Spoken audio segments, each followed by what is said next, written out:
You ever had a neighbor so awful, you actually considered buying a flamethrower or, in my case, a garden hose? This guy trashed my yard, harassed my wife, and demanded access to my garage like it was his birthright. So I froze his beloved car solid and watched the chaos unfold. You're gonna love this. Back when I landed a decent contract at a media studio, I figured it was the perfect time to upgrade my living situation. No more cramped apartments or paper-thin walls. I was ready for something a little more adult. I found this nice little townhouse for rent. Nothing fancy but cozy. 2 bedrooms, clean neighborhood, and best of all, a single-car garage. My girlfriend, now my wife, moved in with me, and for the first few weeks, life was good. Now here's where the story starts. Twist it. Our new place was part of a small row of townhomes, and directly attached to ours was another unit. That's not his real name, but honestly it might as well be. Chad was the poster child for Arrested Development. Early 30s, balding like a tire with a slow leak basket to hide it didn't work, and short, like noticeably short. Now I wouldn't usually bring that up, but Chad had that kind of shortman energy that made it your business. He drove a custom lifted truck so unnecessarily tall, it looked like a monster truck mated with a transformer. There was no way that thing was ever going off. You could tell it was his personality. Crutch, the way he revved it up at 7 a.m. on a Saturday made that painfully clear. When he wasn't showing off his truck, he was obsessing over his other pride. Enjoy a souped-up rattle-can-painted Honda Civic with a spoiler that screamed. I peaked in high school. It made so much noise that the birds in the trees went quiet every time he fired it up. Chad always had a crew for dudes who seemed permanently glued to long chairs at the end of his driveway, cracking beers from morning to night like it was a job, and they were messy. Beer cans everywhere. They'd shoot the breeze, catcall passers-by, and blast music like they were trying to win a prize for being the loudest, most obnoxious group on the block. But in the beginning, Chad was actually nigh, or at least pretending to be. When we moved in that spring, he offered to move his car so the movers could park easier. I took it as a good sign. He joked around, made small talk, seemed welcoming. After the movers left, he casually mentioned that the previous tenants used to let him park in their garage during the winter. He said his own garage was full of important stuff, exercise gear and a motorcycle he was building, though I never once saw him work on it. The way he said it, you could tell he was expecting the same deal with us. But I wasn't born yesterday. I told him the landlord hadn't given me the garage key or code yet, and that I could only open it from the inside.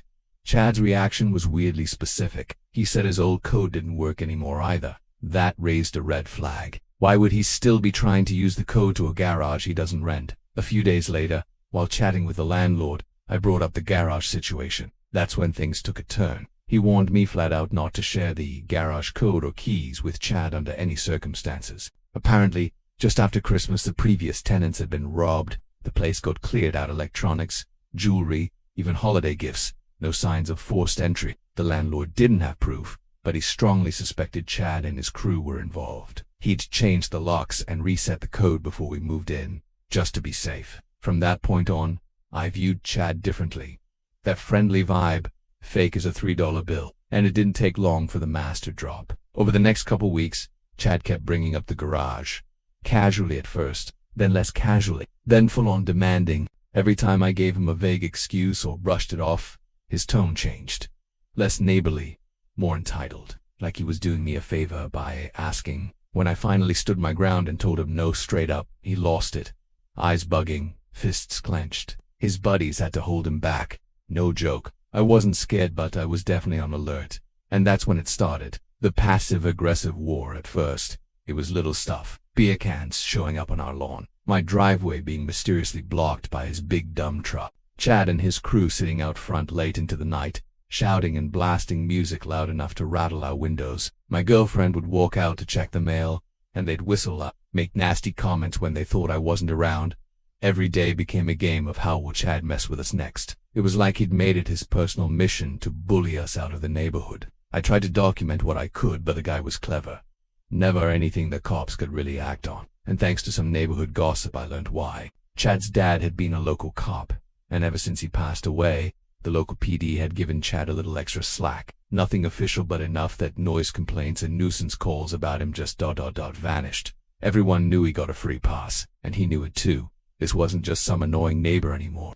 It was war, and I had no idea just how cold things were about to get. After that first major confrontation, when Chad had to be physically held back from going full goblin mode on me, The vibe shifted from passive-aggressive to just plain hostile. The illusion of neighborly friendliness was gone. Now I was just a target, someone who had denied him something he thought he was owed. My garage became a symbol of control he didn't have, and that clearly aided him. At first it was still subtle. He stopped making eye contact, his buddies stopped nodding at me. Then the small jabs started, just enough to make life annoying, but not enough to call the cops. One day I'd find 3 or 4 empty beer cans on my front lawn, neatly tossed like they just happened to roll there. Another day, his truck would be parked slightly over my driveway line, just enough that I'd have to shimmy into my garage at a weird angle. Little inconveniences, delivered with a smug smile and a look that said, "What are you gonna do about it?" Then came the soundtrack of my nightmares. Chad's Honda Civic. Every damn day that Civic had the most obnoxious exhaust system I've ever heard, like a swarm of wasps locked inside a megaphone.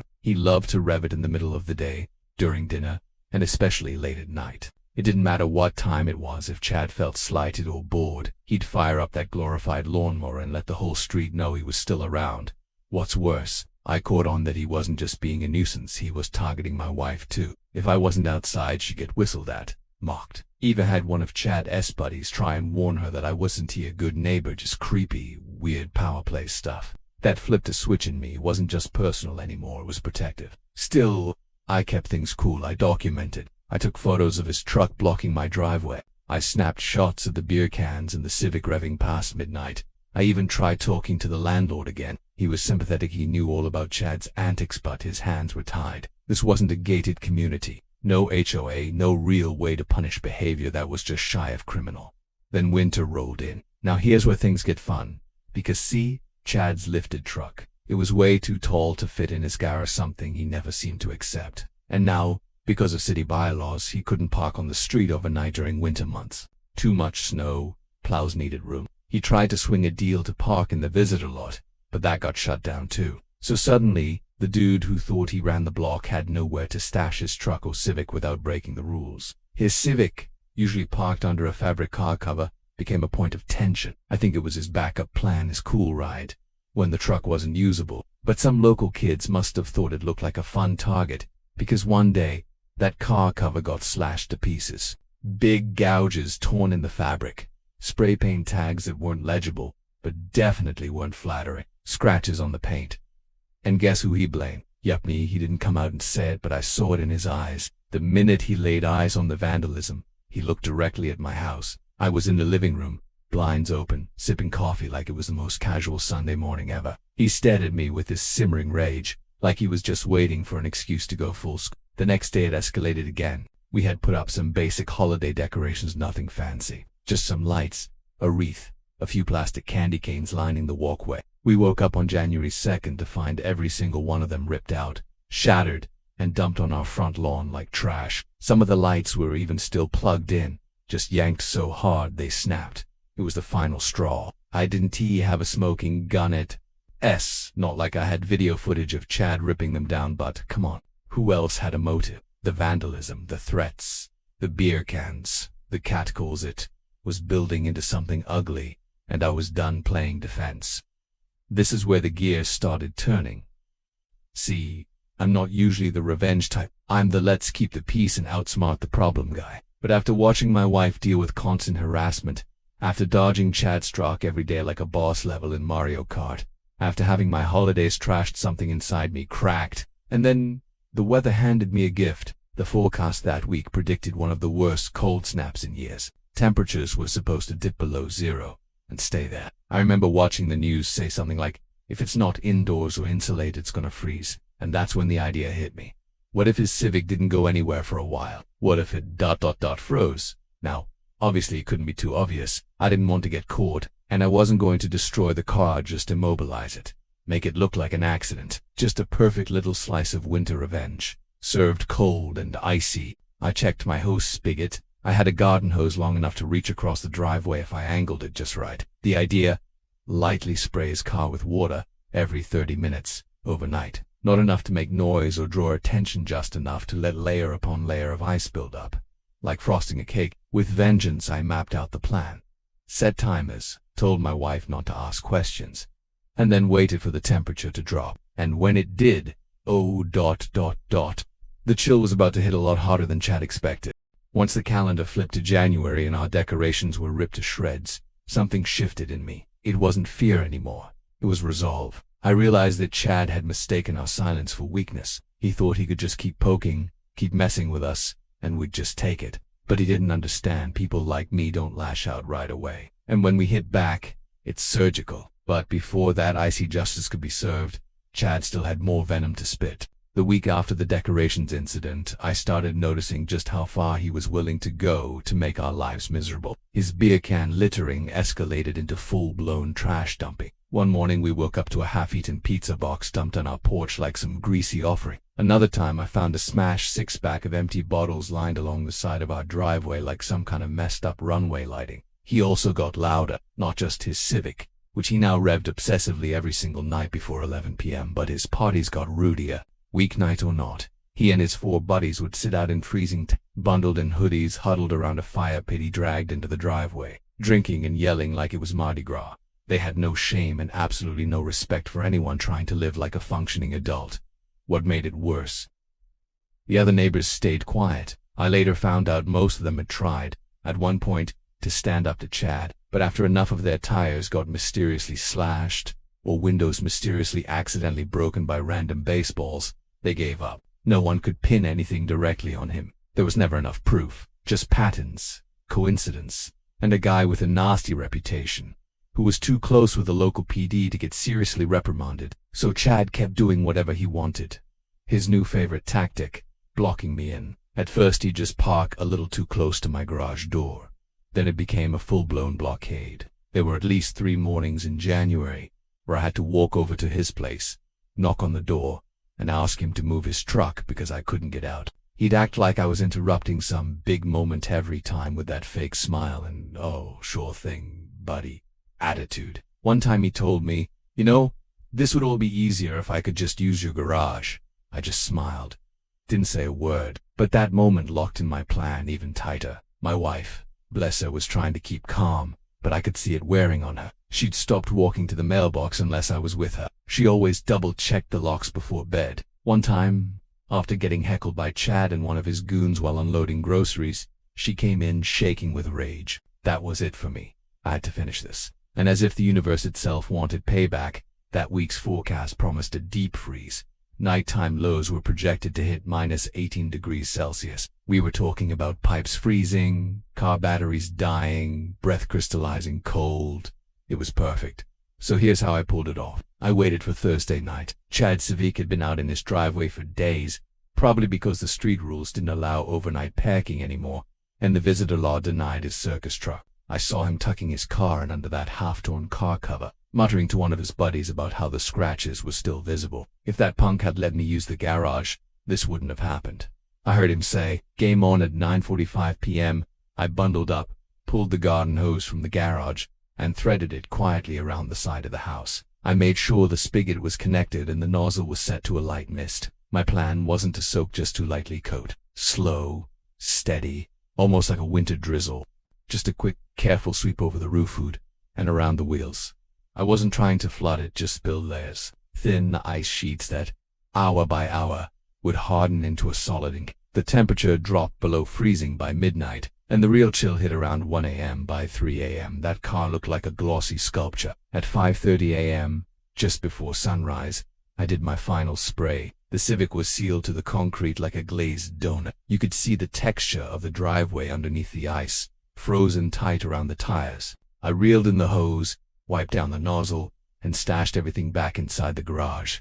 Then I made coffee and waited. At 7:20 a.m. I heard the familiar war cry of a man whose ego had just been demolished. What the F*******. I rushed to the window casually, of course, and watched Chad stomp around his driveway like a toddler His Civic was locked down tighter than Fort Knox. Ice caked the body, sealed the doors, and gripped the tires like cement. He kept touching it like it might suddenly thaw if he yelled loud enough. His buddies came out to inspect the damage like they were in some kind of pit crew. One of them even smacked the ice with a mallet, which did absolutely nothing except echo through the neighborhood like a dinner bell. Another genius decided to take a sawzall to the rear tire well to free the wheel. I watched in disbelief as they accidentally sliced into the tire and part of the fender. Then, true to his nature, Chad tried playing the victim. He screamed that someone had sabotaged his car, that this was harassment, that it was criminal mischief. He banged on doors, called the police, even called the fire department, trying to make it a safety hazard. When the cops showed up, nothing. They took one look, shrugged, and said, "Sir, it's frozen. Nothing we can do. Might want to try waiting until it thaws." Chad paced, he yelled. He nearly slipped on his own icy driveway.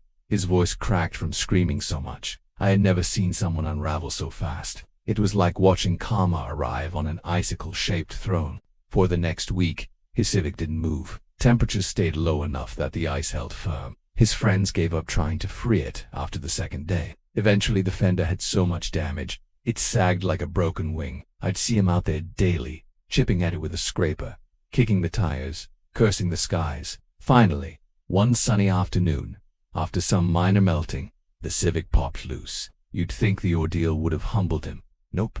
In a final act of rage, he punched the windshield, trying to break off a sheet of ice, and shattered it from the inside. The next day, the Civic vanished, towed, or junked, I'll never know. But one thing was certain. The revenge landed, clean, surgical, untouchable, and oh, it felt so good. You ever do something you know is technically wrong, but it feels so absolutely right that you sleep like a baby after? That was me, post-ice attack. The night I froze Chad's precious Civic to the driveway, I slept like I was in a 5-star hotel. No regrets, no guilt, guessed the quiet, cozy warmth of victory. And the next morning, that's when the real show began. Let's rewind just a bit to appreciate the full picture. I knew that night was going to be one of the coldest of the year, hell, of the last few years. The wind chill made your skin ache, and any water left outside turned solid in minutes. It was dangerous, weather, 4 people, ... and 4 cars. And for once, that brutal cold worked in my favor. Every 30 minutes from 10 p.m. until just past 5:30 a.m., I crept out in layers of thermal gear, gloves, and a beanie. I kept the lights off, stayed low, and sprayed Chad's Civic with a fine mist of water. That mist formed a perfect first layer, thin, shiny, and innocent. But as the night wore on and the water kept coming, layer after layer built up. It went from shimmer to glaze to full-on Arctic armor. By 3 a.m., I could see the real transformation, ice snaking up the tires like frozen vines. The windshield crusted with thick ripples of frost. The gaps around the door handles frozen shut. Even the ground under the car was slick with tires frozen directly to the concrete like suction cups. The entire time I moved like a ghost. I kept the hose nozzle set to a low-pressure mist so it wouldn't make noise. Every session lasted maybe a minute, 2 tops. After each pass, I recoiled the hose and tucked it away inside the garage. By the time morning came, there wasn't a single trace of water anywhere near my house. No footprints, no hose trails, just ice. Lots and lots of ice stole on Chad's car. At 7:20 a.m., the scream heard round the neighborhood erupted. What the F***? Who did this? It was so raw, so primal. I actually laughed into my coffee. My wife, bless her soul, peered through the curtains like we were watching wildlife on National Geographic. There he was, sad in basketball shorts, socks, and a hoodie, hopping from foot to foot like he was in a cartoon, yelling at a frozen car like it had betrayed him personally. We watched as he circled the Civic like a hawk with a limb. He kicked at the tires, tugged on the door handles, and began shouting things that honestly made no sense. Who the hell put a sprinkler on my car? That's property damage, man. I'm gonna sue someone. Within 10 minutes, his crew started showing up, one by one, still rubbing sleep from their eyes and bundled in mismatched winter gear. Each one examined the car like it was a murder scene. There was a lot of head shaking, some confused murmuring, and then one of them, the genius with a toolbox, had the bright idea to free the car with power tools.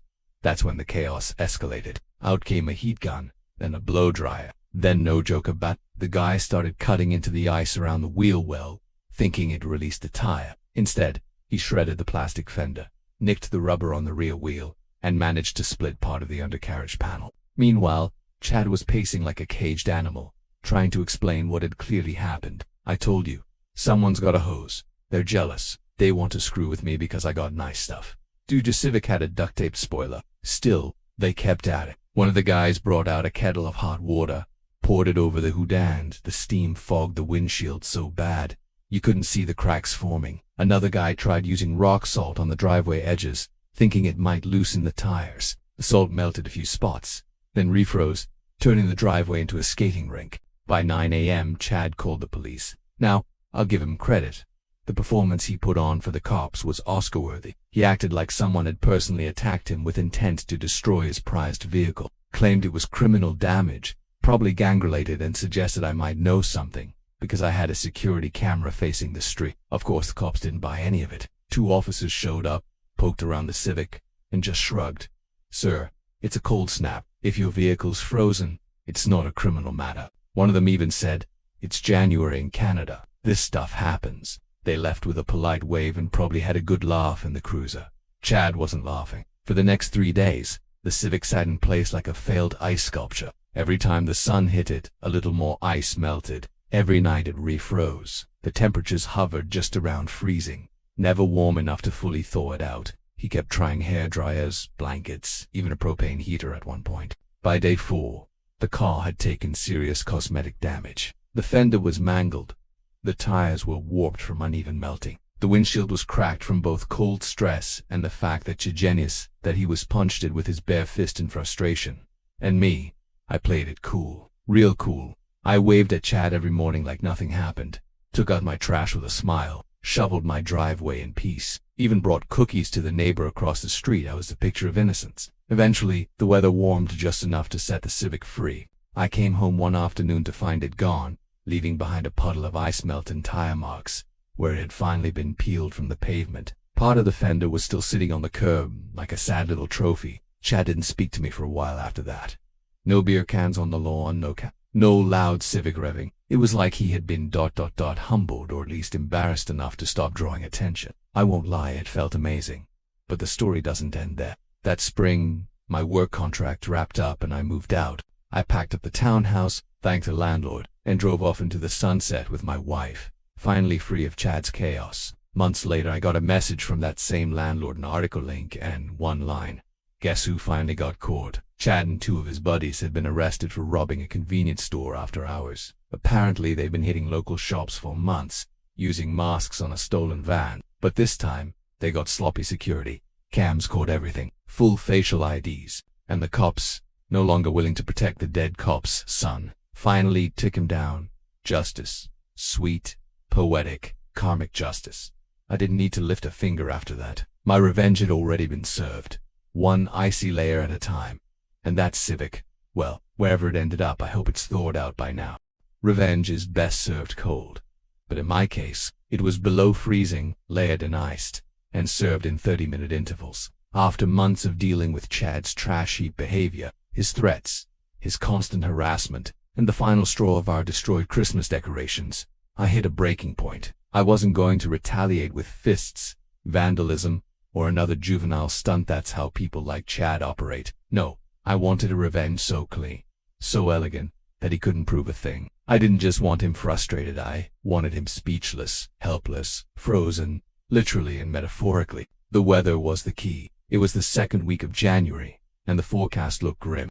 Sub-zero temperatures were predicted for 5 straight days, dipping as low as -20 degrees Celsius at night. A high-pressure cold front was rolling in, and I realized this wasn't just winter, it was opportunity. I started prepping like I was planning a heist. Step 1. Logistics. I needed to know exactly how far the garden hose could reach, how quietly I could operate it, and how long I could stay outside without drawing attention. I tested the hose length during the day, stretching it from the faucet on the side of my house to the edge of the shared driveway. It reached just fine. Bonus, there was a wooden privacy fence between our 2 units that shielded me from direct view if I kept low. Step 2. Noise control. The hose had a standard adjustable nozzle, but I didn't want it on full blast. That would make too much noise and possibly spray beyond the Civic. I tested the mist setting. Perfect. It was silent and subtle, just enough to lay down a fine layer of water. Step 3. Visibility and movement. I practiced a few dry runs after sunset, making sure I could slip out my back door, hug the wall, turn on the spigot without making noise spray the Civic for no more than 90 seconds, then rewind the hose and get back inside without leaving footprints. I wore dark clothes, layered up to stay warm, and even used duct tape to wrap the soles of my boots, so they wouldn't T-squeak or leave tracks in fresh snow. This wasn't petty, this was personal, psychological, strategic. Every piece of Chad's harassment, from the beer cans to the catcalls, had been about control. He wanted to dominate the street, the social atmosphere, the perception of who ran the block. He'd lost control when I said no to the garage, and everything since had been his way of trying to claw it back. Now I was taking control back. The night of the plan, the temperature was already below -10 degrees Celsius. When I stepped outside, it was dead silent. No cars, no footsteps, not even the sound of distant traffic. Just the sharp crunch of frozen air and the slow creak of trees shifting under snow weight. 10 p.m. First spray. I moved with precision. Quick mist over the car roof, the hood, the windows, and especially the wheels. I focused around the tires and wheel wells, knowing that if the water seeped under them and froze, it'd act like glue. Back inside, I set a timer for 30 minutes. 10:30 p.m. Second spray. I checked the Civic. It already had a glossy shine to it like a candy-coated shell. Another mist layer. Quick and efficient. Back inside. 11 p.m. Third spray. I saw frost forming in delicate web patterns across the windows. The handles already looked stuck. This was working. Midnight. I was a machine now. Every 30 minutes I was out and back. Smooth as a ghost. I didn't speak. I didn't even breathe heavy. My whole body moved on instinct, like I was watching myself in a movie. By 3 a.m. the transformation was magical. The Civic looked like a frozen relic. The ice was now visibly thick, like someone had dipped the car into a frozen lake and left it there. Every spray after that just deepened the hold. I focused extra time on the tires, making sure water collected around the base, freezing into thick cuffs that locked them down. By 5:30 a.m. I knew it was done. I reeled in the hose, wiped off the nozzle with a towel, and locked it back in the garage. No trace. I tossed my gloves into the laundry, double-checked the doors, and sat down on the couch with the most satisfying exhale of my life. And that was the moment I realized this wasn't just about revenge. This was therapy. For months, I'd been gaslit, taunted, pushed to the edge by a man-child with too much testosterone and not enough emotional development. I couldn't out-scream him, I couldn't out-threaten him, but I could out-think him. And that's the kind of victory that lingers. In the quiet of those early hours, while my enemy's car sat imprisoned in ice, I felt peace. Not because I hurt someone, but because I finally reclaimed power from someone who tried so hard to take it away. I didn't damage his car permanently. I didn't touch his house, his truck, his property. All I did was remind him that actions have consequences, even if those consequences are freezing cold. And soon, the entire neighborhood would hear the fallout. The best part, he'd never know how I did it. The revenge was invisible, clean, untraceable, exactly how I wanted it. You know that feeling when you set a trap and it works even better than you imagined? That was me the morning after Operation Deep Freeze. I had my coffee in hand, blinds angled just right, and a front row seat to one of the greatest neighborhood meltdowns in history. It started at 7:20 a.m. sharp. A blood-curdling scream tore through the winter air like a siren. It wasn't just loud, it was panicked, a shriek of disbelief, rage, and helplessness all tangled into one perfect note. I knew right away. Chad had discovered the Civic. I peeked out, trying to keep it subtle. There he was, shirtless, in socks and flannel pajama pants, pacing around his driveway like a man possessed. His Civic was completely entombed in a crystal shell of ice. The entire vehicle looked like it had been sculpted out of a glacier. The windows were fogged with frost, the doors sealed tight, the tires frozen to the concrete. Chad tugged at the driver's door like it was glued shut. It didn't budge. He tried the passenger side.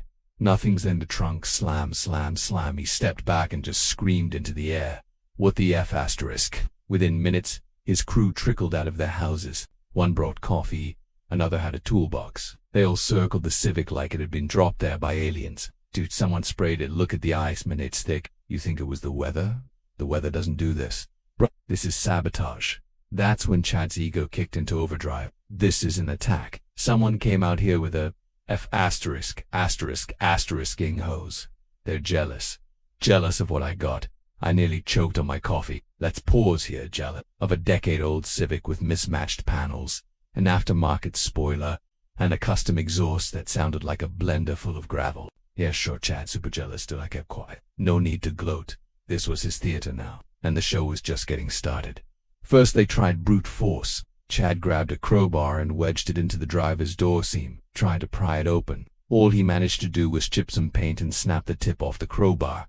Next came the salt. They poured road salt along the tires and base of the car, thinking it might loosen the ice. It melted slightly, then refroze. One of the guys had the brilliant idea to pour warm water over the windshield. The fog that formed made the car look haunted. And then, when it refroze 10 minutes later, it sealed the wipers to the glass.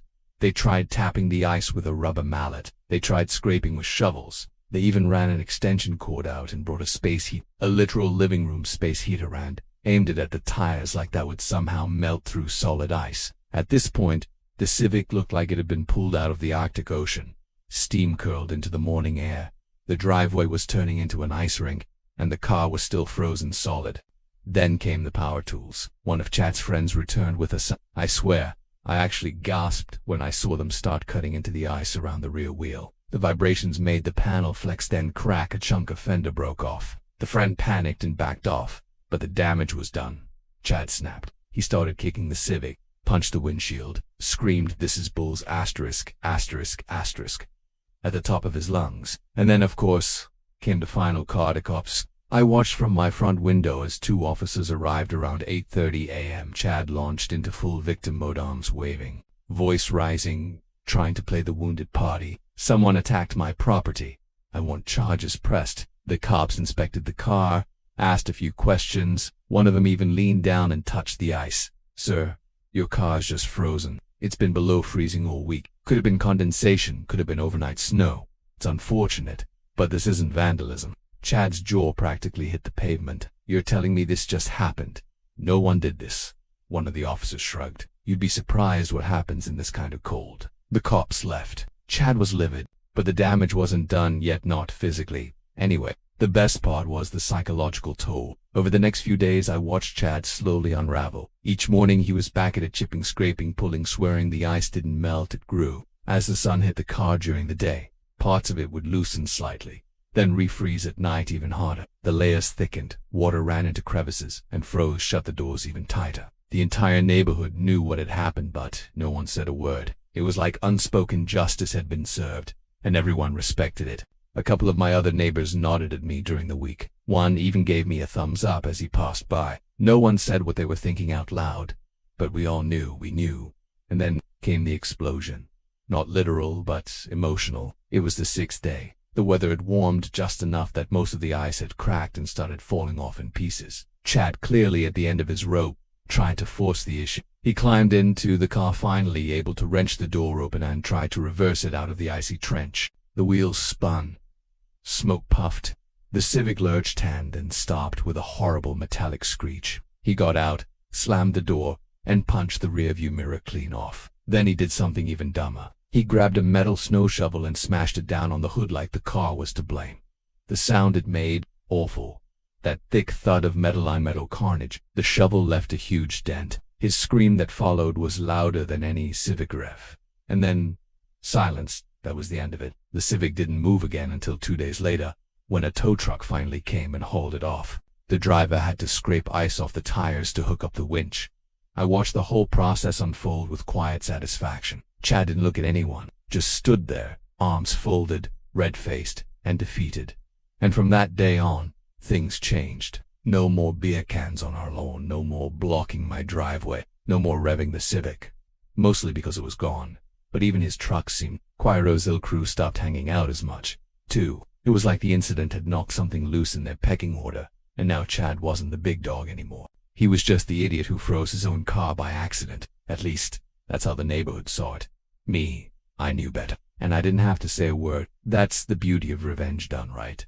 You don't need to brag, you don't need to leave clues. You just watch your enemy trip over their own arrogant sand.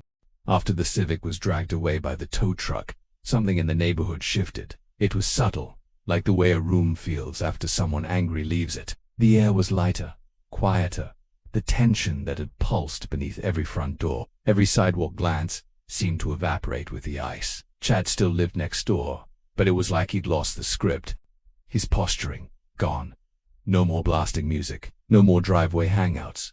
His crew stopped showing up every day. The big, lifted truck remained, but it wasn't revved at sunrise or parked across my drive anymore. It just sat there. He avoided eye contact, didn't say a word to me or my wife, not even the fake, forced, neighborly nonsense he used to throw around. He'd walk out to his truck, head down, hoodie up, like he didn't want to be seen. The king of the block had been dethroned by a silent, freezing coup.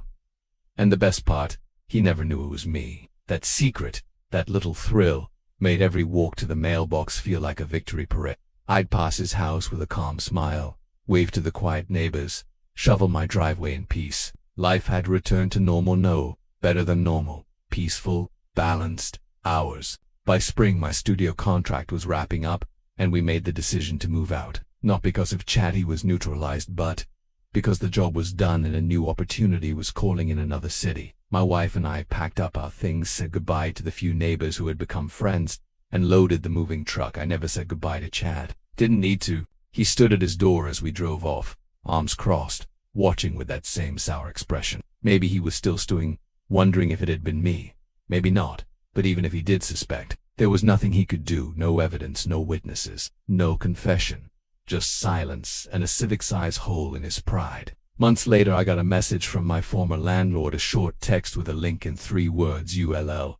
Love this. It was a local news article. Headline: 3 arrested in convenience store robbery spree. There was a blurry photo of 3 men in cuffs, and front and center, unmistakable, was Chad. Apparently, he and 2 of his remaining driveway buddies had been hitting late-night convenience stores around the city. They used a stolen van, wore ski masks, and thought they were untouchable. But Karma, she has incredible timing. They were caught on camera clear as day inside the store, grabbing cash and beer. Police tracked them down within a week. And this time, no favors, no passes, no sympathy. Chad was finally going down for something. The landlord texted me again after I replied with a stunned "no way." Yep, he's gone, evicted. Place is up for rent again if you ever want it back, he joked. I didn't, but I did feel that wave of closure wash over me like warm sunlight. Chad had once thought he ruled the street, above consequence and immune to karma, but he got frozen out first by ice, then by justice. The guy who tried to intimidate and bully his way through life ended up wrecking his own car, his own friendships, and ultimately, his own freedom. All I had to do was be patient and smart and maybe just a little bit cold. Revenge isn't always fireworks and final showdowns. Sometimes it's a garden hose in the dead of night. Sometimes it's silence, a choice not to retaliate with fists or insults, but with patience, precision ice. And when it works, the satisfaction doesn't come from the chaos you cause, it comes from the control you reclaim. Looking back, freezing Chad's Civic wasn't about causing damage. I didn't slash his tires or smash his windows or graffiti his garage. I didn't put sugar in his gas tank or call in fake complaints to the city. I didn't even raise my voice. What I did was trap him, not just physically, but emotionally. I forced him to confront something he never could before: helplessness. Because for people like Chad, bullies, manipulators, powherders, that's why he harassed my wife when I wasn't around. That's why he revved his Civic at 1 a.m. That's why he threw beer cans on our lawn and tried to block my driveway like a troll under a bridge. He was addicted to the feeling of control. It was his crutch, his identity, his legacy from a father who once wore a badge and left him believing he could do whatever he wanted. So when I denied him access to my garage, that wasn't just saying no. That was me cutting the leash. He used to walk all over people, and he couldn't handle it. But I didn't fight him on his terms. I waited, observed, and when the time came I used the simplest weapon imaginable: water, time, and a deep freeze. Was it petty? Sure. But was it necessary? Absolutely. Because sometimes, the only way to teach someone that actions have consequences is to let those consequences creep up on them slowly, methodically, until they're frozen in place with no one left to blame but themselves. There's a moral line, sure. I didn't cross it, I danced right up to the edge, but I never stepped over. I didn't cause permanent damage. I didn't risk lives. I didn't create lasting harm. I just let nature take its course, with a little help from a hose and some elbow grease. But even with that in mind, I've asked myself, was it the right thing to do? And here's what I've settled on. Revenge, when it's smart, clean, and proportionate, isn't about cruelty. It's about balance. It's about reminding people who abuse power that the world still has rules, that the powerless aren't always weak, that sometimes the quiet ones, they're just biding their time. I didn't do it for glory.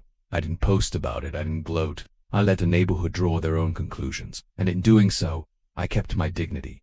Because revenge doesn't need applause. It just needs results. And the result: Chad stopped. Cold, he stopped harassing. Stopped revving. Stopped pretending he owned the block. And for a few blissful months, I got to live next to a humbled man, no longer barking at shadows. And when he eventually crossed the real legal line and ended up behind bars, that wasn't karma catching up. That was karma finally showing up with receipts. What I did didn't make me a hero. It made me whole. Revenge, when done right, isn't about it's about recalibrating the imbalance. It's about removing the fear, the stress, the pit in your stomach when you pull into your own driveway. It's about peace. I found peace, and if that came with a little frozen sculpture of justice parked next door, even better. And that's how I turned an icy winter into a moment of pure justice. No violence, no drama, just a hose, a plan, and a sweeter silence. If you loved this frosty tale of revenge, hit that like button, subscribe for more, and remember, sometimes karma just needs a little nudge.